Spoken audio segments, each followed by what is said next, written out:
జగన్ ప్రయాణించిన helicopter wind shield crack కేసులో పోలీసులు దూకుడు పెంచారు. సీకేపల్లి పోలీసులు విచారణకు హెలికాప్టర్ పైలట్, కో పైలట్ హాజరయ్యారు. ఈ నెల 8న జగన్ ను హెలికాప్టర్లో పాపిరెడ్డిపల్లి తీసుకెళ్లారు. ల్యాండ్ అయిన వెంటనే హెలికాప్టర్ను చుట్టుముట్టారు. హెలికాప్టర్ దెబ్బతిన్న విషయం పోలీసులకు చెప్పకుండా పైలట్, కో పైలట్ వెళ్లిపోయారు.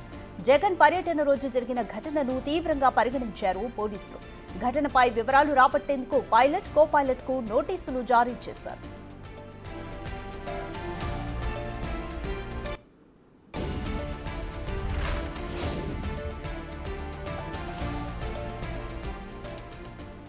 జగన్ ప్రయాణించిన హెలికాప్టర్ విండ్ షీల్డ్ క్రాక్ కేసులో పోలీసులు దూకుడు పెంచారు. సీకేపల్లి పోలీసుల విచారణకు హెలికాప్టర్ పైలట్, కో పైలట్ హాజరయ్యారు. ఈ నెల 8న జగన్ ను హెలికాప్టర్లో పాపిరెడ్డిపల్లి తీసుకెళ్లారు. ల్యాండ్ అయిన వెంటనే హెలికాప్టర్ను జనాలు చుట్టుముట్టారు. హెలికాప్టర్ దెబ్బతిన్న విషయం పోలీసులకు చెప్పకుండా పైలట్, కో పైలట్ వెళ్లిపోయారు. జగన్ పర్యటన రోజు జరిగిన ఈ ఘటనను పోలీసులు తీవ్రంగా పరిగణించారు.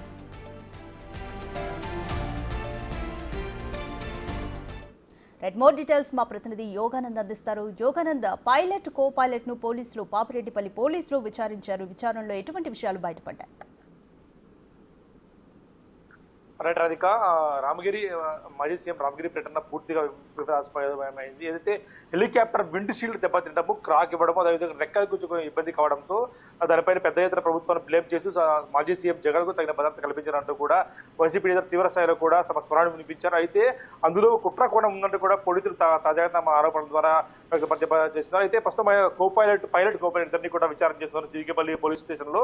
ప్రస్తుతం మనం సీకేపల్లి పోలీస్ స్టేషన్ వద్ద ఉన్నాం. ఇక్కడ కొద్దిసేపటి క్రితమే పైలట్ ఇద్దరు కూడా విచారణకు వచ్చి అయితే పోలీసులు అడిగే ప్రశ్నలు కూడా సమావేశం తెలుస్తుంది. ముఖ్యంగా పోలీసులు కనీసం ఒక 10 నుంచి 15 ప్రశ్నలు వాడు సమావేశం తెలుస్తుంది. అయితే మాకు చెప్పకుండా టేక్ ఆఫ్ ఎందుకు అయ్యారు, అలాగే అదేవిధంగా దెబ్బతిన్నప్పుడు రాళ్ళు కట్టలు ఏమైనా పడ్డాయా, లేదంటే ప్రజలే వచ్చి వాటి విండ్ షీల్డ్ దెబ్బతీశారా అన్న ప్రశ్నలు కూడా, అలాగే అదేవిధంగా